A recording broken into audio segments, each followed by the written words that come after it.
Can you hear me all right in the back row? Can you hear me all right in that back row? Excellent. We're recording now, so that should be picked up by our invisible colleagues, wherever they are and whenever they may be. Eli and AJ are again offering a review session if you'd like to take advantage of that. It will be on Monday, March 9th, which is 2 days before the exam, which is on Wednesday, the 11th. And it will be after the last lecture that will be covered on the test. So it will cover all the material before that. So that's on Icon. You can refer to it anytime you like. So, any questions about Monday's lecture before we continue with carbohydrates? Okay. There we go. So let's very briefly remind ourselves of the steps in glycolysis. You've got an investment phase with hexokinase adding a phosphate, an isomerase rearranging it to fructose 6-phosphate, phosphofructokinase, a key regulatory enzyme, adding one more phosphate, aldolase making 2 3-carbon fragments, triose phosphate isomerase rearranging that, so we've got all GA3-PDH. In the second half of the cycle, we have this really powerful, important enzyme, glyceraldehyde 3-phosphate dehydrogenase, that uses inorganic phosphate and NAD plus to make 2,3-bisphosphoglycerate. And that's a high enough charged molecule you can make an ATP with substrate level phosphorylation. And then that gets mutated into 2-phosphoglycerate. And enolase takes out a water molecule to make phosphoenolpyruvate, high energy compound, which allows us to make another molecule of ATP. So that's the energy payoff stage. We do that twice because we have 2 3-carbon fragments. We gain 2 ATP unless we started from glycogen. Let's take a little look at the free energy changes during glycolysis because they're going to highlight for us where and why the steps are regulated, all right? So hexokinase has a large negative delta G. This is a hexokinase ATP investment. An isomerase rarely has much of a drop. Here's a phosphofructokinase, your third enzyme in it, large free energy change associated with it. The rearrangements and so forth. All the remaining steps have small incremental changes associated as delta Gs, not as standard free energy changes, but as delta Gs, until we get to pyruvate kinase, named for the backwards direction, and that has then the third large energy change drop. The glyceraldehyde 3-phosphate dehydrogenase does not have that large a change associated with it because it's coupled to an oxidation, so that helps to pay its energy debt. But this gives us 3 targets that might be places where we might want to regulate the pathway. When there's a small free energy change associated, it's essentially at equilibrium. If you want to put a direction to something, you need something that's going in one direction and not the other. And so those are potential sites for regulation. And interestingly, they are all regulated. We've talked about phosphofructokinase already, but the other 2 steps that are irreversible are also regulated. Hexokinase is one of the 3 steps, the first step of the pathway. It's not the committed step because we're going to see that glucose 6-phosphate can be used for other things as well. But the enzyme hexokinase, which is in all tissues, is inhibited by glucose 6-phosphate. So this is a classic example of product inhibition. So glucose 6-phosphate will inhibit the activity of hexokinase. Liver has an additional enzyme, which is called glucokinase. Glucokinase catalyzes the same reaction for glucose, that is, it makes glucose 6-phosphate, but it is not feedback inhibited. It's more narrow. It uses glucose as a substrate. Hexokinase got that name because it uses hexoses. Glucokinase uses just glucose. And there's an interesting relationship between these 2 enzymes. All tissues have the hexokinase, which makes sense because all tissues are going to use glycolysis to some degree in various ways. Glucokinase is a liver enzyme, and it's involved with the liver's big role in regulating glucose metabolism for the whole body. And so it allows the liver to phosphorylate glucose in a way that is not inhibited by the product. So it allows it additional room to maneuver, if you like, that hexokinase would not allow it to do. It can store glucose in situations where other tissues maybe would not. They differ in their affinities. So hexokinase, the universal one, has the highest affinity, the smallest Km. So hexokinase can act when there's not very much glucose around. It's good at capturing glucose that's around. So when glucose levels are relatively low, hexokinase wins because it has a greater affinity, a smaller Km.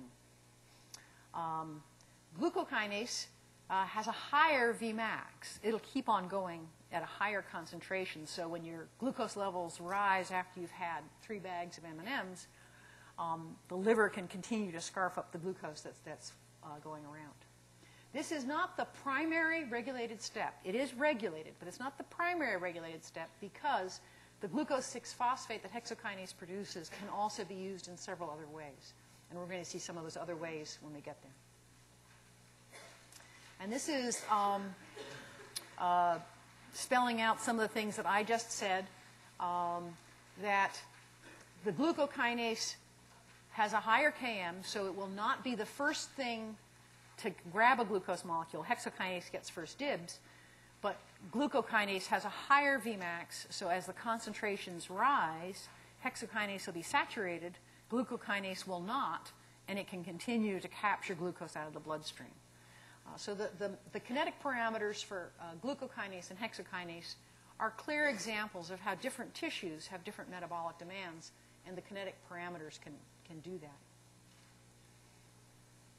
The third step that had the large negative delta G was pyruvate kinase, again named in the backwards direction. It goes in glycolysis from phosphenylpyruvate to pyruvate. And it has several kinds of regulation as well.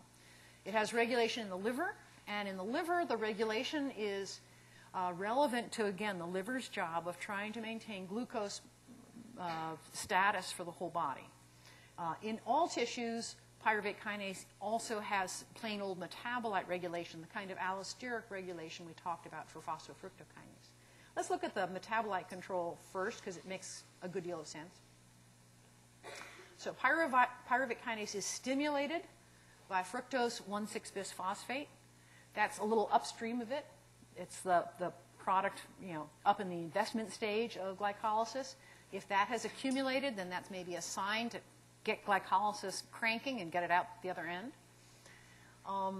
So fructose 1,6-bisphosphate stimulates. ATP inhibits it, and inhibits it beyond just the ordinary product inhibition where products can be competitive inhibitors. And that makes sense because ATP is the sort of a general signal for energy status of the cell. So if the cell's got a lot of ATP lying around, maybe it should be using these carbon backbones for something else, like maybe make fat or make glycogen or something like that. Alanine is another negative regulator. Again, a sign of kind of a rich, abundant moment in your life, and so you don't necessarily need to be breaking down sugar that much.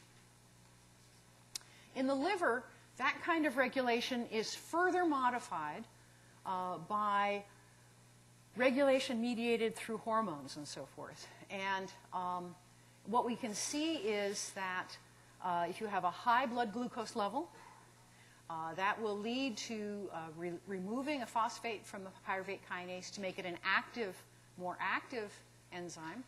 And so it's going to help the liver cell clear glucose out of the bloodstream and store it as glycogen or turn it into fat. If, on the other hand, there's a low blood glucose level through various hormonal signals, we'll get to it in a bit, you can phosphorylate the pyruvate kinase so it'll be less active, and it will preferentially keep the glucose out of the liver and make it available to other organs, like, for instance, the brain. The brain really likes glucose, and a lot of the strategies that the body has are directed towards making sure that the brain gets the first crack at any glucose that's available. Now, we've talked a lot about glucose, a little bit of, we're going to talk about fructose in a second, but there are other sugars as well, some of them of greater importance than others. There's lactose, and lactose tells you it's a milk sugar, right? Sort of sounds like lactation might be a word you know that has lactose in it. It's an example of a disaccharide, so it's got two rings, not just the one. And it has one molecule of glucose connected to one molecule of galactose. So galactose is another 6-carbon sugar that's out and about. Lactose in milk is not directly absorbed. It has to be split between the galactose and the glucose, and that's a job that the gut usually does in young mammals. And that's why milk is the hallmark of mammals. And because in most cases that stops at some point during development and you go off and you either eat grass or you eat other animals, in most mammals, lactase, the enzyme that breaks lactose, stops being made sometime early in development. However, in human beings who come from cultures that have had dairy cattle, a genetic change has arisen in which that enzyme keeps being expressed in adults. And for that reason, many Europeans can drink milk as an adult and have no problem at all.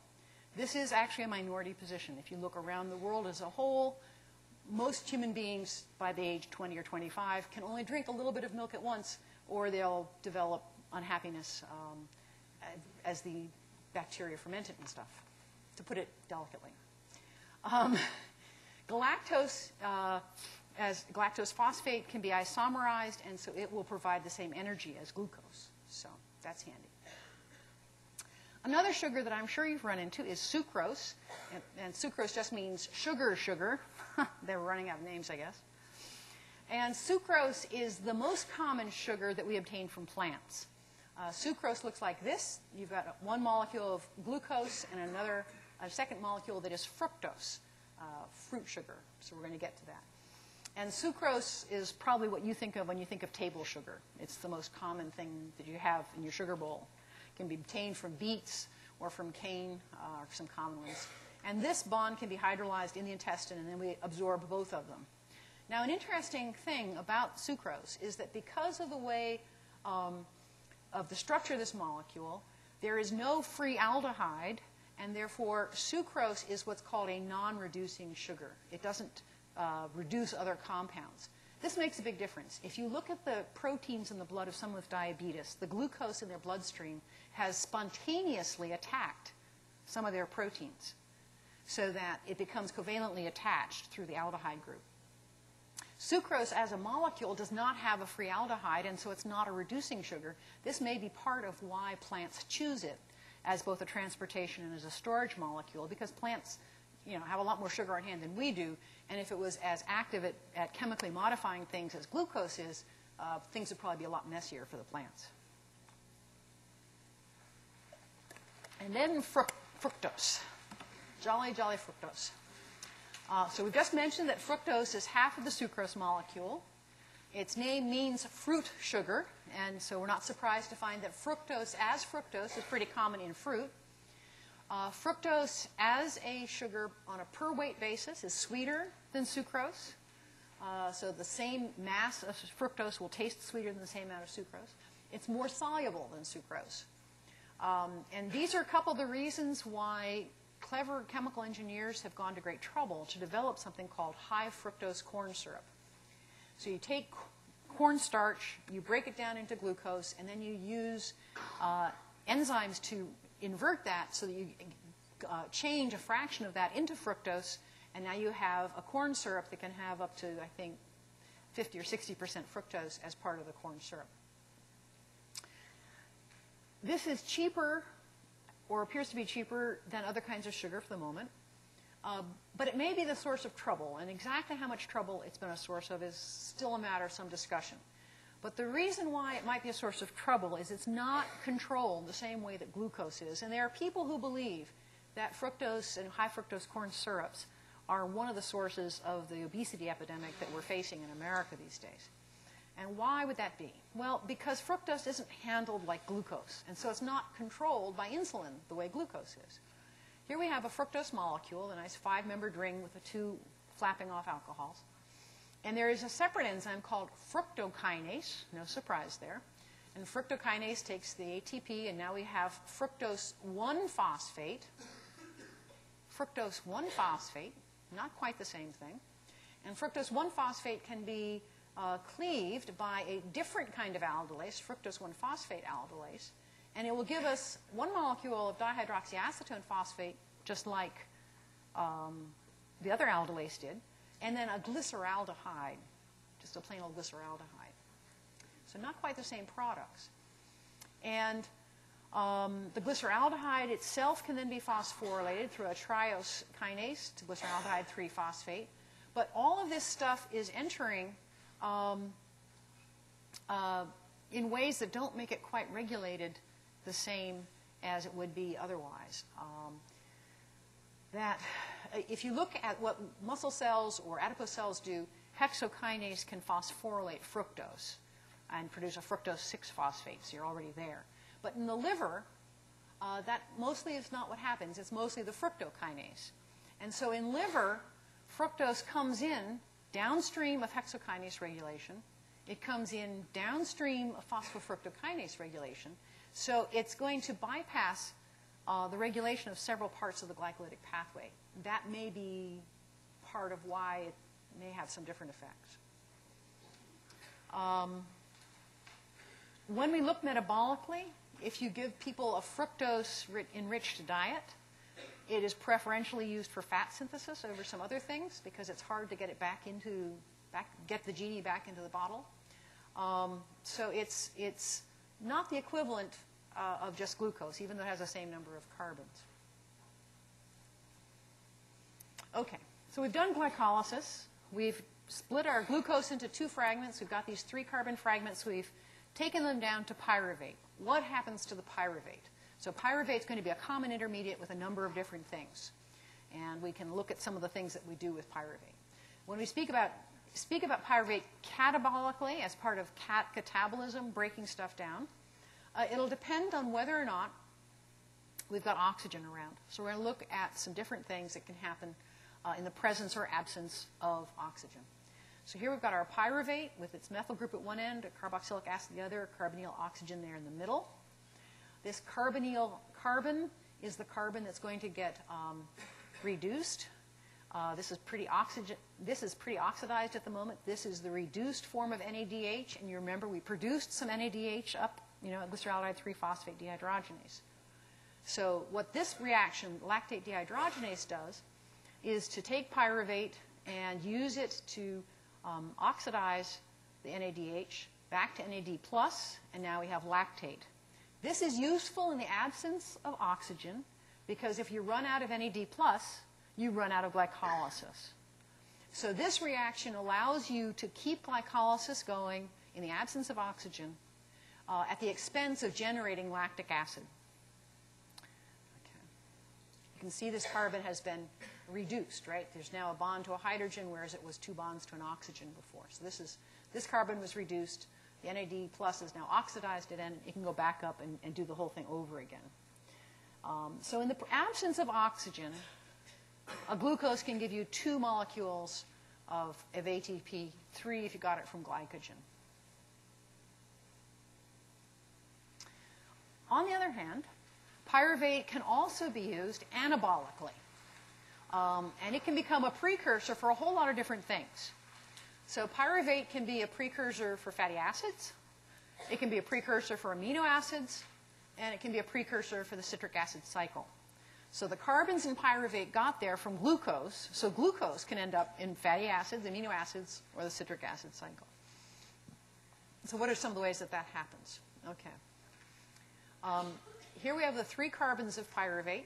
And one common way in which we, in effect, activate pyruvate in order to use it for other purposes is to make acetyl-CoA. And we're going to look at this reaction in more detail when we talk about the citric acid cycle. But in this reaction, we can make a CoA compound by throwing away a carbon dioxide. So this is like an activated 2-carbon fragment. And we're going to see a lot of things that we can use acetyl-CoA for. Another use for pyruvate is to take that 3-carbon backbone and add a carbon dioxide. Now that won't happen for free, will it? We're going to have to invest some energy in the form of ATP.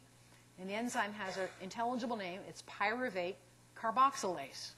It adds a carbon dioxide to pyruvate at the cost of an ATP. And now we have this 4-carbon compound, oxaloacetate, which we're going to see is a citric acid cycle intermediate, a precursor to other amino acids.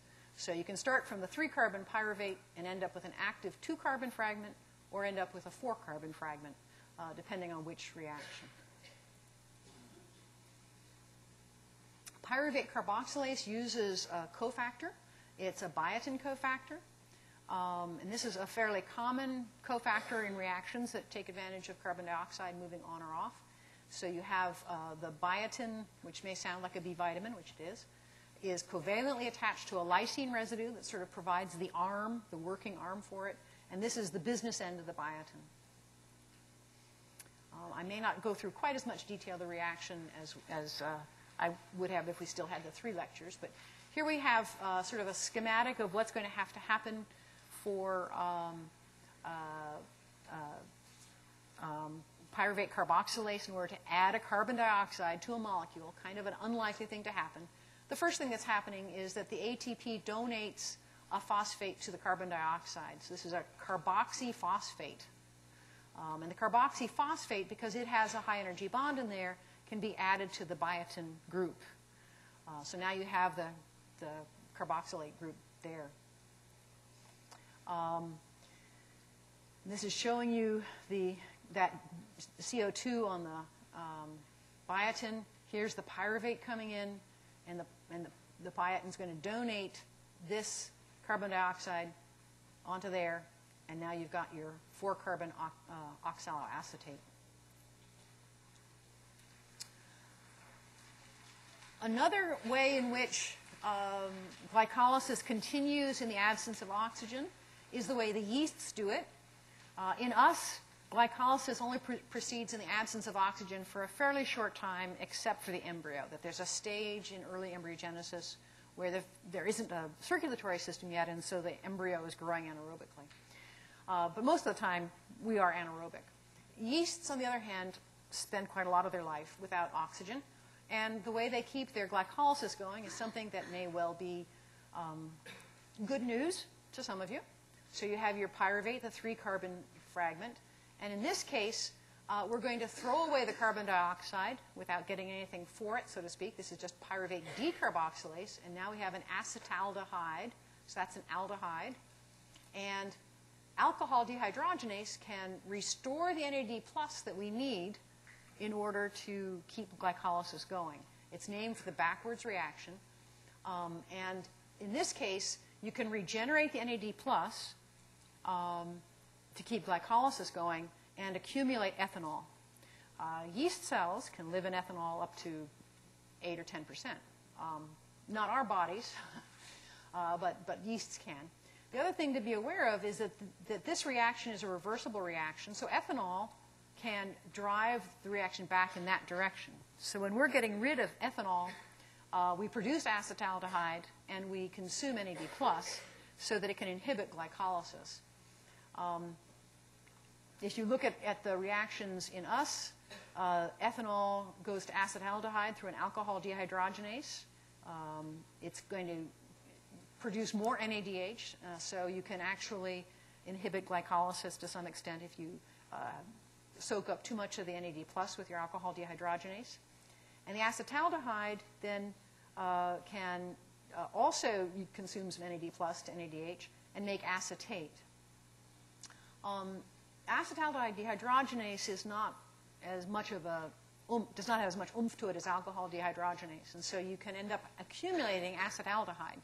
And acetaldehyde is part of why high doses of alcohol have unfortunate effects. It fixes you. It pickles you, actually. It's very related to formaldehyde. You know how formaldehyde fixes tissues? Acetaldehyde can fix tissues, too. So I thought you might like the biochemistry behind your alcoholic adventures. So far, we've talked about glycolysis. Well, we've talked about glycogenolysis and glycolysis. There are some other pathways in which we can deal with carbohydrates, and one is when we want to make sugar. You know, we don't think of ourselves perhaps as making sugar, but in fact we're capable of it through a pathway called gluconeogenesis. And this pathway tells you what it does. Genesis is the making of something, Neo, you've seen the matrix. Neo means new. Glucose, sugar. So gluconeogenesis is making new sugar. Gluconeogenesis is a pathway that we have, most organisms have, that can synthesize sugar molecules, glucose specifically, using carbon backbones, the carbon atoms from amino acids, and using energy supplied by fatty acids. So it's going to be an energetically expensive process, and the body bothers to do it because of those greedy organs, the brain and the red blood cells. That the brain and red blood cells need glucose specifically. The brain can adapt to some extent slowly over time to other fuels, and we'll talk about that later. The red blood cells only use glucose. And so there's a demand on the body to try to maintain the glucose level. This is a pathway that's principally present in the liver. The liver is, again, the main organ that maintains metabolic homeostasis. That's why it keeps you alive. The kidney can do some, the pancreas a little bit. You already know, if you've already learned glycolysis, you already know most of the reactions of gluconeogenesis.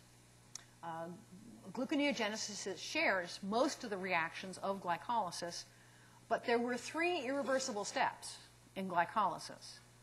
And so those 3 irreversible steps have to be bypassed some way by other enzymes. Okay?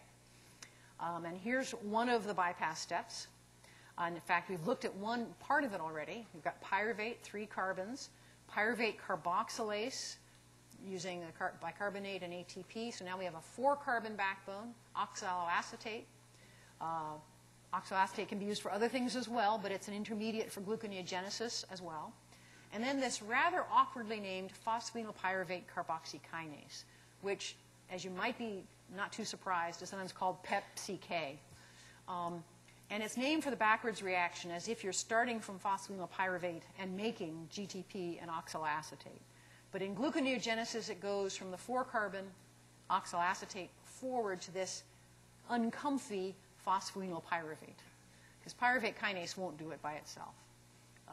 This enzyme drives the reaction in that direction by throwing away the carbon dioxide we just added to it. So you're spending an ATP here and a second high-energy bond here in the form of a GTP. So it costs you 2 high-energy bonds to get back to a phosphoenolpyruvate. You could make 1 going from phosphoenolpyruvate to pyruvate. It takes you 2 to go back. And that's why it's bypassed.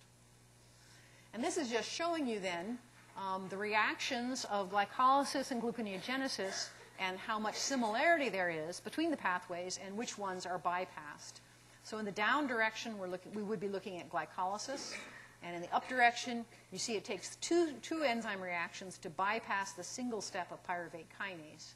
But these other reactions are quite reversible. And so you've got enolase can happily give you 2-phosphoglycerate out of phosphoenolpyruvate. Phosphoglycerate mutase doesn't give a lick where the phosphate is, so you've got 3-phosphoglycerate. Now you know why phosphoglycerate kinase is called that, because it takes phosphoglycerate and adds an ATP to it when you're doing gluconeogenesis. So this is going back up so far, and these are reversible reactions all in there. So we've made 1,3-bisphosphoglycerate here. Glyceraldehyde 3-phosphate dehydrogenase is reversible, so we now have glyceraldehyde 3-phosphate. Triose phosphate isomerase has no idea which direction things are going, so it shuffles things madly like a juggler. Aldolase gives us back a fructose 1,6-bisphosphate. Now, to make that fructose 1,6-bisphosphate, we had to invest some energy. We're not going to run that enzyme backwards. Phosphofructokinase is a one-way trip. So the bypass step here is fructose bisphosphatase. Okay? So this is a phosphatase, an enzyme that cuts off phosphates, and its target is fructose bisphosphate. It just takes off 1 at the time. So it takes fructose 1,6-bisphosphate to fructose 6-phosphate and an inorganic phosphate. We just throw away the phosphate, give it up. Phosphoglucose isomerase, perfectly happy to go either direction. So now I've got a glucose 6-phosphate, but it took an ATP to make hexokinase go forward. We're not going to get that energy back, so we have glucose 6-phosphatase. That's the 3rd bypass step, the 4th enzyme that's different between gluconeogenesis and glycolysis. And now we have a glucose back. Both these pathways take place in the cytoplasm of the cell. So they both have the potential to happen in the same place at the same time. We're going to see how the cell tries to avoid that. This is just a reminder that the second hour exam will be a week from today in this room. And some of you will have to go to odd 1, and I will send an email and make notices as to who goes to which room. It's going to be similar but not quite identical. So if you're somewhere between the M and N boundary, keep your eyes open. The exam will cover chapters 7 through 11 through the citric acid cycle. And as I've mentioned, you should know the intermediates and the enzymes for glycolysis and citric acid cycle. Okay. Now, gluconeogenesis is expensive. It's costing us, at several steps along that way, cost us 4 more high-energy bonds to make a glucose than you can get out of a glucose. So you don't want both gluconeogenesis and glycolysis working at the same time. One or the other, but not both. That would really be a waste of energy. In fact, we would call it a futile cycle. So in other words, if you were going around and around between fructose 6-phosphate and fructose 1,6-bisphosphate with nothing to show for it, that would be an example of a futile cycle. A cycle, yes, but nothing happening, so it would be futile. So there has to be some kind of regulation. And it shouldn't be surprising that the regulation is at the level of this reaction between fructose 6-phosphate and 1,6-bisphosphate. So phosphofructokinase was a highly regulated step of glycolysis. There are 2 others that were not as important, but still controlled. In going from fructose 1,6-bisphosphate back to fructose 6-phosphate in gluconeogenesis, that fructose bisphosphatase, the enzyme that throws away the phosphate, has complementary regulation to glycolysis. That the same little molecule, fructose 2,6-bisphosphate, that stimulated phosphofructokinase, inhibits fructose bisphosphatase. So by regulating the levels of this one compound, we can help ensure that we're going in the correct direction, that we're either burning sugar or making sugar, but not wasting our time doing both. And controlling it at this step is especially helpful because you can control flux through that point. And this is just an example showing you how that kind of a paired of reactions can give you more bang for your buck. So this is diagrammatically the kind of thing that can happen at the level of phosphofructokinase. So you can go from a situation where they have nearly equal activities in opposite directions, and the net flux then would be about, say, 10 units of something. And then by complementarily increasing one while you decrease the other, this is only increased by 20. This is only decreased by about 20. But now the difference between them, there's a 5-fold difference in the flux through the pathway. So this is one way in which to take advantage of those control points to amplify the effect on how much is going forward. The futile cycle at phosphofructokinase is not entirely useless. It may be called a futile cycle, but there are times that it can be helpful. And the example here would be the difference between bumblebees and honeybees. I don't know if you've ever noticed that bumblebees can be out and doing things on flowers rather early in the spring. They cycle the pathway and just waste the energy and thus warm up their muscles to the point where they can actually fly, even though ambient temperature is too low for them.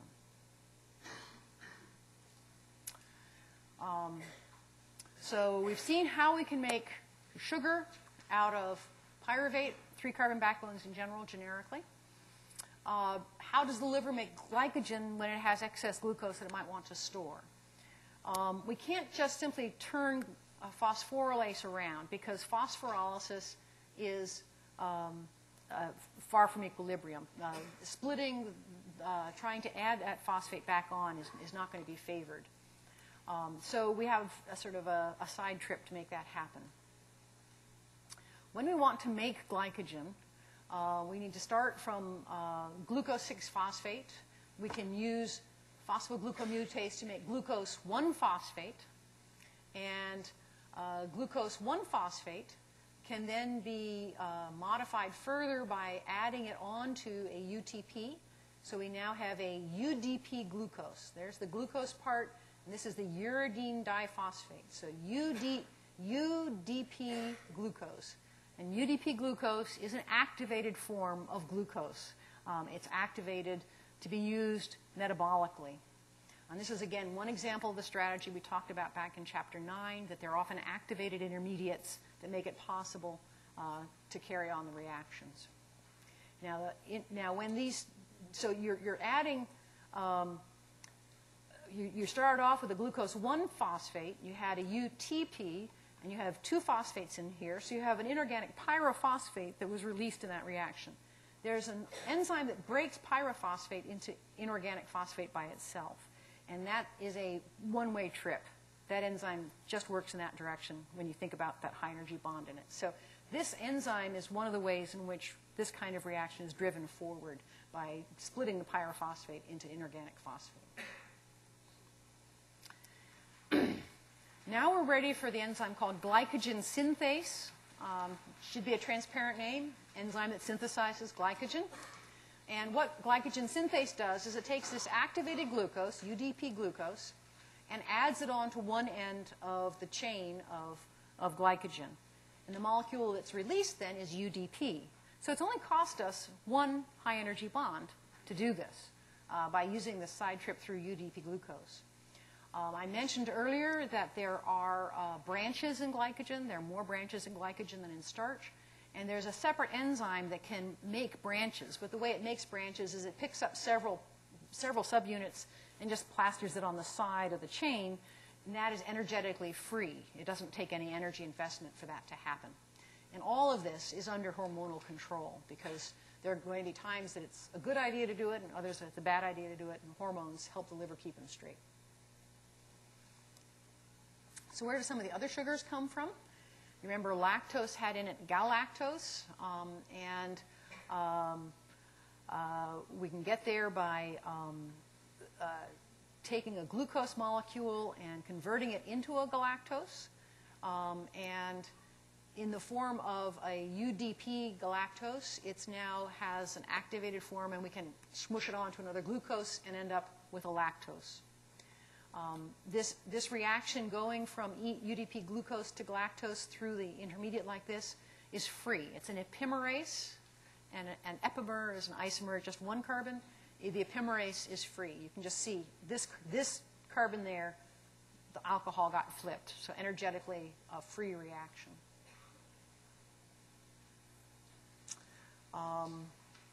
There are a variety of other modifiers that get used to activate sugars. N-acetylgalactosamine is used for extracellular proteins. It's through a UDP linkage. Here is sialic acid, which is, has both a nitrogen and an acetate hanging off of it. Sialic acid, again, very common outside of cells. You remember we talked about membrane lipids and the fact that the membrane lipids facing outside often had sugars on them. These are some of the kinds of sugars that might be on them.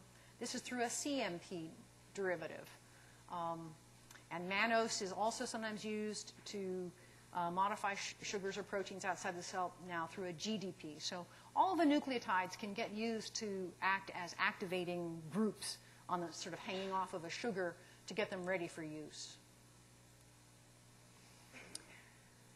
Now we need to talk about another very cool pathway. And this is the pentose phosphate pathway, or sometimes called the pentose phosphate shunt. You may hear me use either one. It's a very, very old pathway, just as glycolysis is a very, very old pathway. And pentose phosphate pathway is used for several different purposes. And we're going to see that how much of it is used for which depends on where the cell is and what it needs at the moment. Two important things that it does are it can produce NADPH, which is the reduced form that's used for biosynthesis. NADH, no phosphate, is the one that gets used in energy metabolism. We're going to see that in the citric acid cycle. NADPH is the preferred form for most kinds of biosynthesis. Same reducing power, but they're marked for different purposes. Pentose phosphate pathway also can be used to produce ribose, the 5-carbon sugar that's part of nucleic acid. So you've got ribonucleic acid and deoxyribonucleic acids. Obviously, ribose is going to be very important. You need it for all of your genes. You need it for all of your ribosomes and all your messenger RNA. So this is an important pathway. let's take a look at how we get to the NADPH and how we get the ribose and what we do after that. So we start again with glucose 6-phosphate. We've seen glucose 6-phosphate. We saw it in glycolysis. We saw it in glycogen synthesis. But we're going to do something different with it this time. So we take glucose 6-phosphate, and we're going to put in NADP+, the oxidized form. We're going to attack this carbon, and we now have a reduced NADPH. This is the reduced form. This is clearly more oxidized because it's now a carbonyl carbon. So it got oxidized there. This is a lactone, 6-phosphogluconolactone. The second step is we're just going to add a water at that spot. And adding water across it, we now have 6-phosphogluconate. It's a sugar acid. So it's a phosphorylated sugar acid, still 6 carbons long. So that's 6-phosphogluconate. And this third step in the pentose phosphate pathway produces another molecule of NADPH. So in this case, this is the carbon that's going to be oxidized. You can see it's just an alcohol here. NAD plus goes to NADPH, so it's again reduced. And that reaction is driven by the loss of a carbon dioxide. So we've oxidized the glucose molecule to the point where we can release a carbon dioxide. We're burning the glucose as we speak. So this has produced the second molecule of NADPH, and we now have a 5-carbon sugar. And you can see here this is the carbonyl oxygen at this point. But it's ribulose 5-phosphate, and whoever heard of ribulose? Well, as you might imagine, ribulose 5-phosphate can be turned into ribose 5-phosphate very easily. It's just an isomerase that takes that. Freely reversible reaction. Now, if you want to make DNA, that's deoxyribonucleic acids, you're going to need to be able to reduce the sugar backbones from a ribose to a deoxyribose. And if you look at this, you'll see here's the ribose ring with the alcohol hanging down. Here's the deoxyribose. Clearly, that carbon got reduced in the process. And so NADPH provides reducing power for making nucleic acids and other things. We're going to see some of the other things, too. Now, what we've done so far is to burn off 1 carbon worth of glucose and make some reducing power and some ribose. But depending on what we want to do, we may need to use the sugar backbones in various ways. And so one aspect of the pentose phosphate pathway is that it has ways of rearranging these carbon backbones pretty freely. There are enzymes in the pathway, isomerases and epimerases, that are changing things from ribulose to ribose and that kind of thing. They're changing the conformation around the carbon backbone. But you have the same number of carbons. There's a second group of enzymes, transketalases and transaldolases, that can change the number of carbons. And so the kind of reactions that transketalases and transaldolases do is they can pick up like a 2-carbon fragment and smush it onto this 5-carbon fragment. And then you would have a 3 and a 7-carbon fragment, for example. And then the transketalase could pick up 2 carbons here and smush it onto the 4 one, and then you'd have 2, 6, and a 3-carbon fragment. So you can juggle the carbon backbones around from small to long with these transketalases and transaldolases. This is an overview of the pentose phosphate shunt, or the pentose phosphate pathway. And it's emphasizing that there's 2 major domains. There's an oxidative phase and a non-oxidative phase. And because of these rearrangements, so you're, at the end of the oxidative phase, you've got ribose and some other 5-carbon sugars, ribose, xylulose, ribulose, whatever. The rearrangements that I've just mentioned allow you to produce things like glyceraldehyde 3-phosphate. Sounds familiar? Other rearrangements can produce fructose 6-phosphate. Other rearrangements can bring you back down to a fructose 6-phosphate, GAP, and so on. So the non-oxidative part is going to give you a variety of 5 and 6-carbon sugars or 3-carbon sugars, and many of those can be fed back into glycolysis. This is why it's sometimes called the pentose phosphate shunt. It's a way of going around some of the enzymes of glycolysis. And this is trying to show you that overall there's 4 ways that this pathway can be used by cells. In one mode, you can be mostly taking glucose to make ribose. So depending on how far you shunt it back through the glycolytic pathway, most of the carbon backbones end up in ribose. In a second one, you have a relatively balanced production of NADPH and ribose. So you're getting both reducing power and sugars for nucleic acids. In a third way of using it, you can produce your NADPH and then keep shunting the carbon backbones down into the glycolytic pathway, back up to glucose 6-phosphate, and keep running it around and just simply be burning your glucose to carbon dioxide and producing lots and lots of NADPH. And then in a fourth way of doing it, you can be producing some reducing power and then send the rest of the carbon backbones to end up in pyruvate, producing energy through the form of ATP. So it's a very flexible pathway, and its exact use is going to depend on the demands of the cell. It's a little unusual that way, that it's a multifunctional pathway for the same set of enzymes.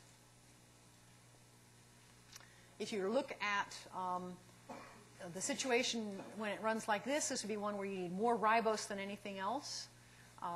So maybe a cell that's making lots and lots of RNA but is not going through cell division would be one reason for needing it to run that way. In this mode, you've got equal amounts of ribose and, well, 2-to-1 NADPH to ribose. So something like this might be important, for example, in actively dividing cells, right?